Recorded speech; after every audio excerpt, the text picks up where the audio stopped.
అందరికీ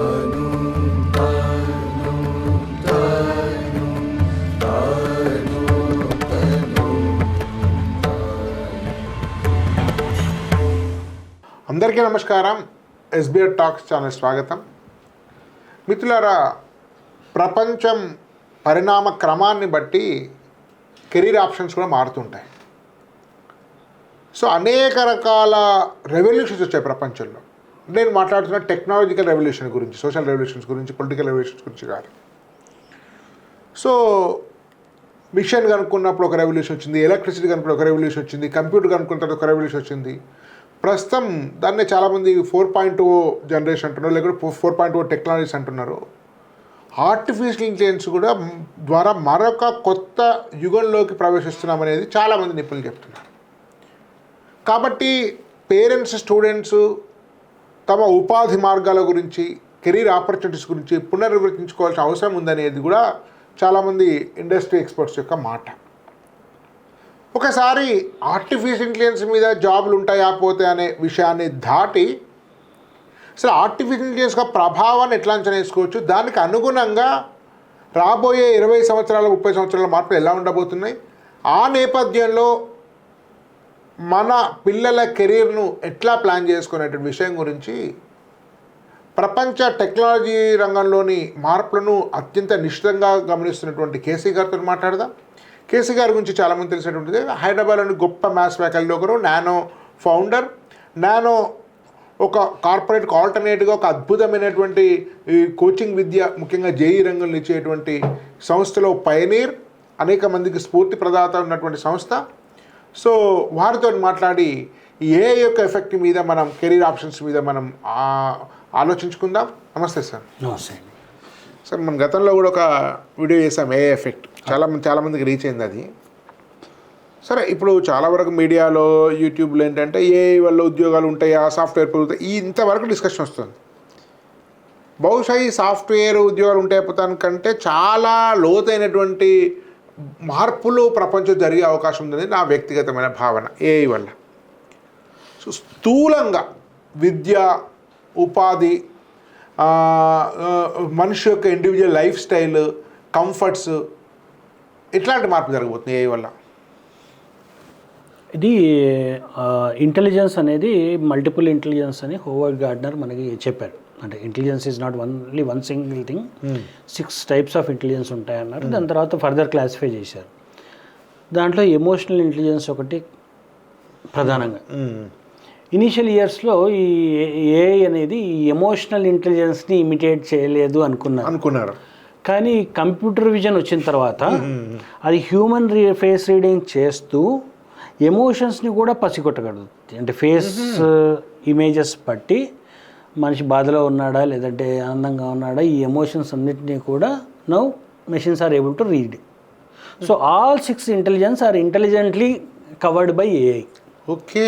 so intelligent work అనేది ఏదైతే ఉందో దానికి ఇప్పుడు కొత్తగా మనం చేయగలము, ఏఐ చేయలేదు అనేది యాజ్ ఆన్ టుడే ఆర్ అట్లీస్ట్ 5 years డౌన్ ద లైన్ ఏది ఉండదు. AI will be more dominant than human intelligence. మరి మనిషి చేయగలిగిన పనులు ఏమున్నాయి? మనిషి అంటే ఇన్ని రోజులు జంతువులతో ఎట్లా డిఫరెంట్ అంటే ఇంటెలిజెన్సే అనుకున్నాం. మనిషి వీక్నెస్ ఎక్కడెక్కడైతే ఉన్నాయో అవి జంతువులు కాంప్లిమెంట్ చేసుకుంటూ వచ్చాయి. ఏనుగులు, గుర్రాలు, స్పీడ్, ఫిజికల్ థింగ్స్లో. సో ఇప్పుడు మనం ఎత్తుక్కోవాల్సింది ఏంటి అంటే మనిషి ఇప్పుడు ఏం చేయగలడు. ఇంటెలిజెన్స్ పార్ట్ని ఏఐ డామినేట్ చేస్తున్నప్పుడు now I have to search for something which AI cannot do. So మన కెరియర్కి 5 years డౌన్ ద లైన్ కానీ 10 years డౌన్ ద లైన్ కానీ, కెరీర్ అంటే ఎప్పుడైనా కూడా ఎవరో చేయలేని పనిని నేను చేయగలిగితే నాకు ఆప్షన్ ఉంటుంది, I will be paid for it. అందరు చేయగలిగిన పని నేను అంతే చేయగలిగితే I will not be paid for it. Simple as that. I need to be a specialist which I or a certain group of people can do. So career planning చేస్తున్నప్పుడు ఏఐని దృష్టిలో పెట్టుకొని కెరియర్ ప్లానింగ్ చేస్తున్నప్పుడు AI చేయలేని పనులు నేను చేయగలిగిన ఏ ఉన్నాయి? ఒకటి సింపుల్గా ఏఐ నడిపే పనులు. ఏ నడిపే పనులు, నడిపే పనులు ఉన్నా కూడా నడిపేవాడు కూడా కావాలి, ఏ టూల్స్ లాంటి టూల్స్ని నడిపేవాడు కూడా కావాలి. సో ఈ రోల్స్ అన్నీ ఇంటాక్ట్ ఉంటాయి, ఇక్కడ పెరుగుతాయి కూడా, నెంబర్ ఆఫ్ జాబ్స్ పెరుగుతాయి. సో అంతకుముందు రెగ్యులర్ సాఫ్ట్వేర్ ఇంజనీర్ అనే వాళ్ళని దాంట్లో 50% of them have transformed themselves into AIML expert. అంతకుముందు సీనియర్ సాఫ్ట్వేర్ ఇంజనీర్ అనేవాళ్ళు. ఇప్పుడు 10-15 ఇయర్స్ ఎక్స్పీరియన్స్ ఉన్న వాళ్ళ ప్రొఫైల్స్ అన్ని లింక్డ్ఇన్ ప్రొఫైల్స్ చూస్తే దాంట్లో మీకు 5 ఇయర్స్ బ్యాక్ 6 ఇయర్స్ బ్యాక్ చూస్తే అందరూ senior software engineer, VP softwares, computer architect ఇట్లాంటి రోల్స్ ఉండేవి. అదే మనుషుల్ని ఇప్పుడు చూస్తే దాంట్లో at least 50-60% of them have changed there profile into AIML expert, AI expert, cloud computing expert, cyber security expert ఇట్లాంటివి మారాయి. So they have train themselves and changed. So ఈ చేంజ్ అనేది ఇన్ఎవిటబుల్గా అవుతుంది. ఇక్కడ రోల్స్ క్రియేట్ అవుతున్నాయి కూడా.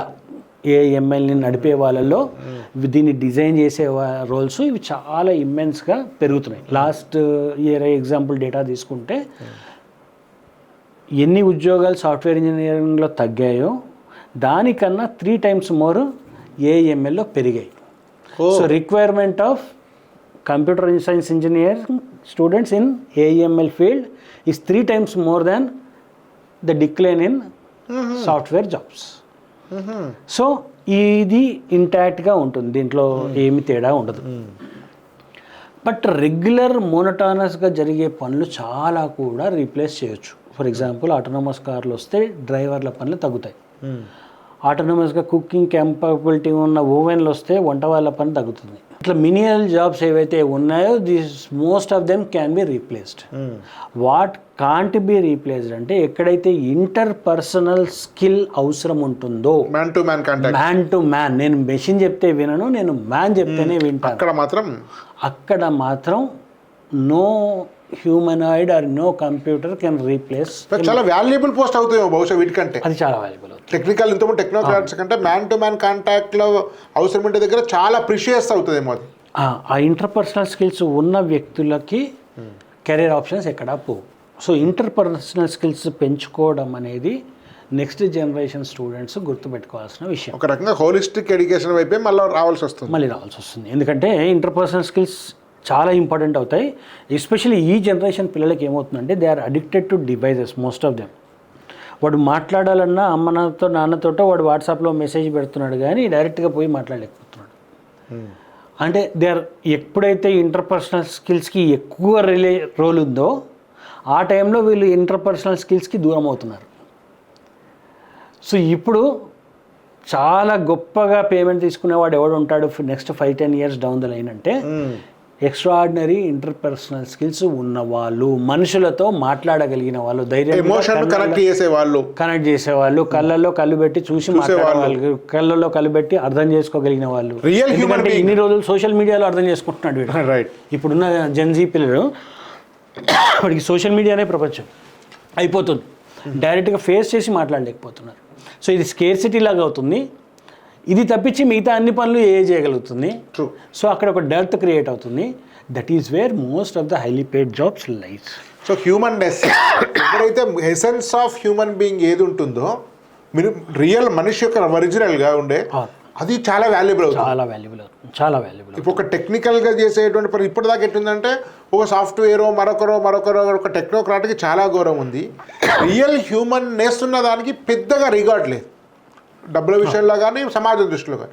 కానీ రియల్గా మానవీయమైనటువంటి స్పర్శ ఎక్కడ ఉంటుందో, ఆ స్వభావం ఎక్కడ ఉంటుందో అది చాలా వాల్యుబుల్. చాలా వచ్చిన తర్వాత చాలా వాల్యుబుల్. మెకానికల్ జరిగేటువంటి రొటీన్ సంబంధించిన జాబ్స్కు విలువ తగ్గుతుంది. అంతే కదా సార్? ఖచ్చితంగా అంతే. సో ఈ పాయింట్ ఆఫ్ వ్యూ నేను మనిషితో మాట్లాడాలనుకుంటాను. అవును, మెషిన్తో మాట్లాడడం ఈరోజు ఆనందంగా మనకి కిక్కిస్తుంది. అంటే చాట్ జీపీటీయో అలెక్సా ఇదేంటి అంటే చెప్పేస్తుంది. కానీ మనిషితో మాట్లాడుకోవాల్సిన అవసరాలు చాలా ఉంటాయి. మనిషి బాధను మనిషి అర్థం చేసుకోగలడు. కొన్నిసార్లు మనిషి మౌనంగా ఉండి ఊకొట్టగలడు. ఆ పని చేయలేదు, మీకు చాలా ఉపోద్ఘాతం ఇచ్చేస్తుంది.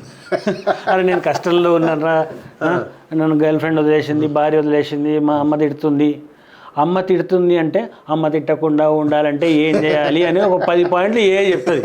అది ఇంకా స్ట్రెస్ కలిగేస్తుంది. వీడి ఎక్స్పెక్టేషన్ ఏమో అయ్యో అంటాడేమో అని ఒక్క మాట ఎక్స్పెక్ట్ చేస్తుంటాడు.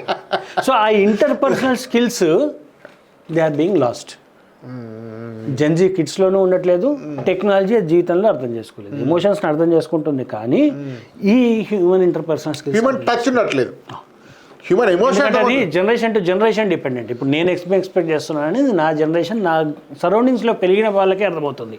మేబీ డిఫరెంట్ కాస్ట్ కల్చర్ నుండి వచ్చిన వాళ్ళకి నేనేం ఎక్స్పెక్ట్ చేస్తున్నాను అర్థం కూడా కాదు. సో ఈ క్లోజ్నెస్, ఈ ఇంటర్పర్సనల్ స్ట్రెంగ్స్ ఇవి చాలా ఇంపార్టెంట్.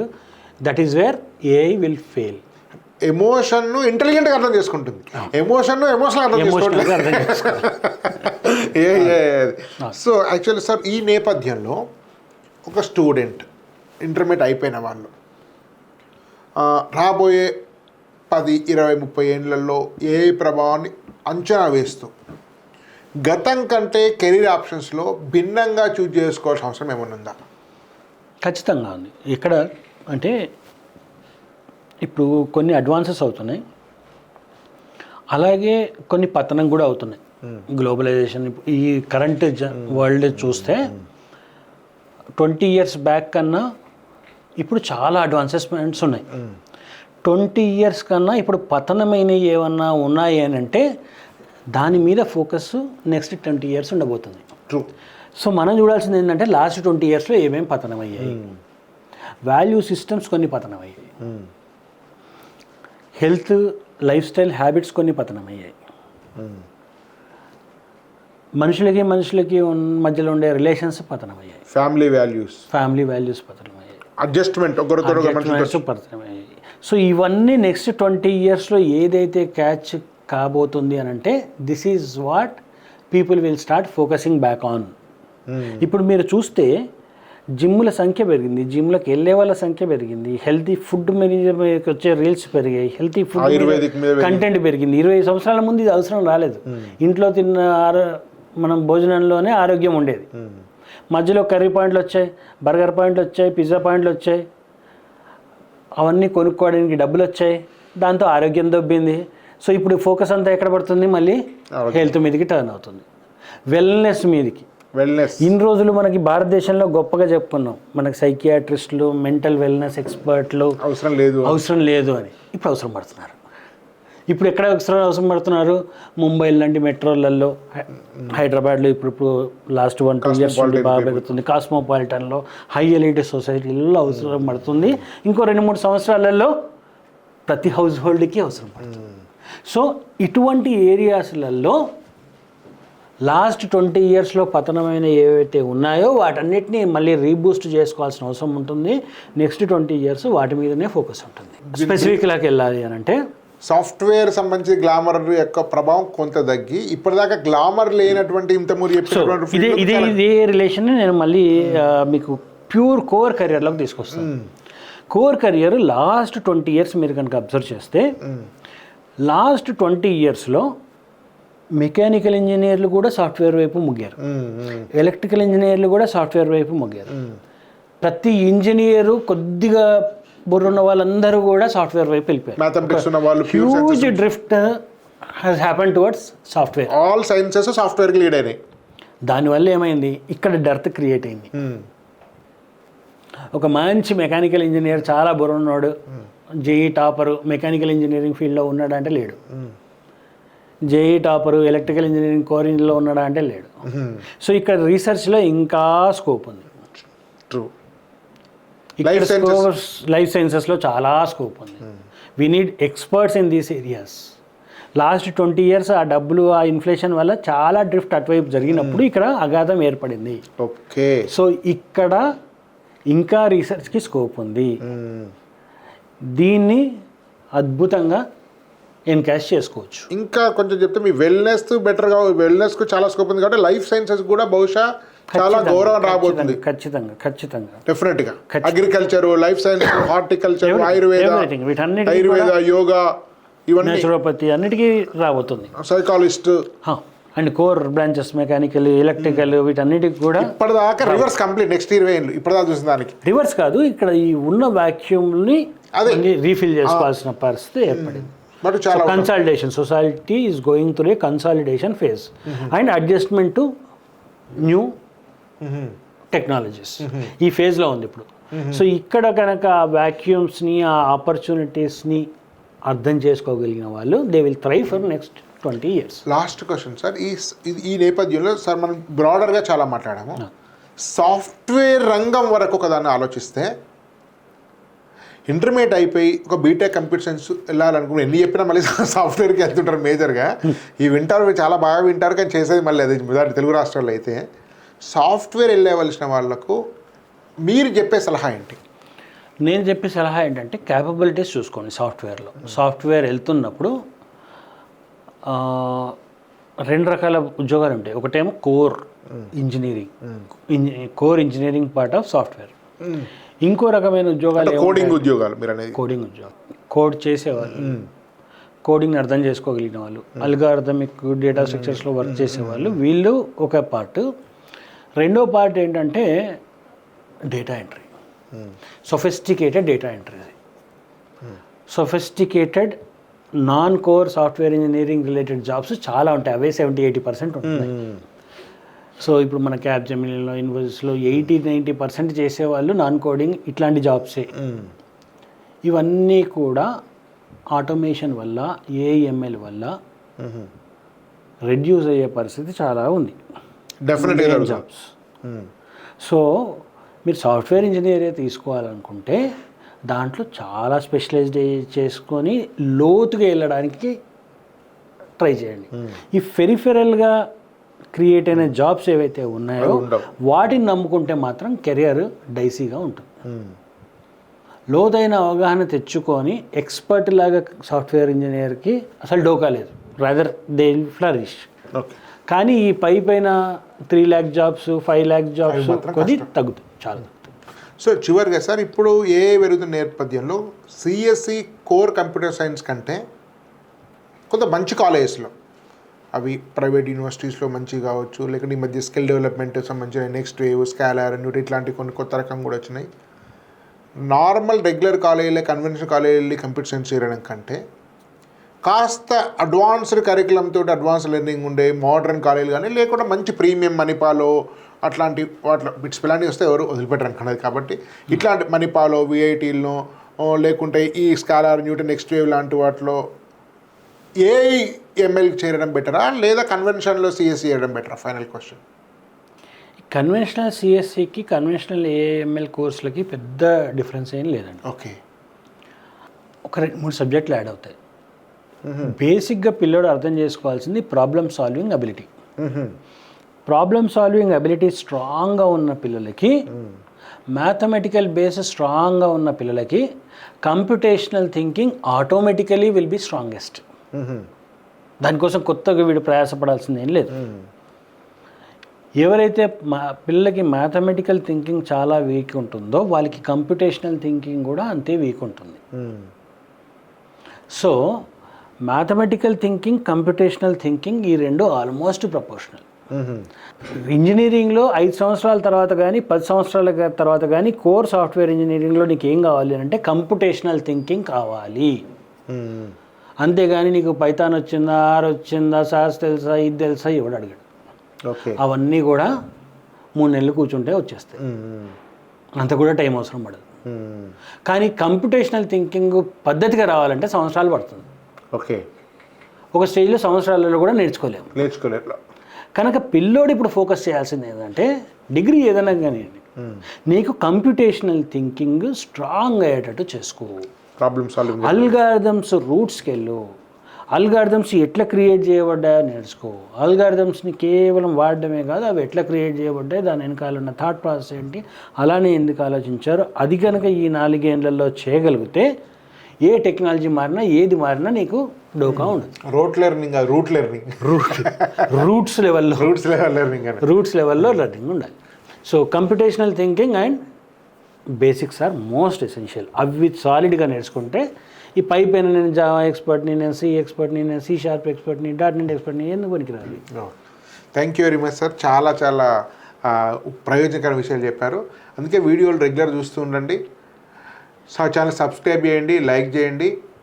ఇలాంటి వరుస వీడియోల పరంపర కొనసాగుతుంది కాబట్టి ఖచ్చితంగా వీడియోలు చివరి వరకు చూడండి. ఇంత చాలా విలువైన సమాచారం చాలా అరుదుగా దొరుకుతుంది కాబట్టి అవకాశం వినియోగించుకోండి. ధన్యవాద్. భారత్ మాతాకి జై.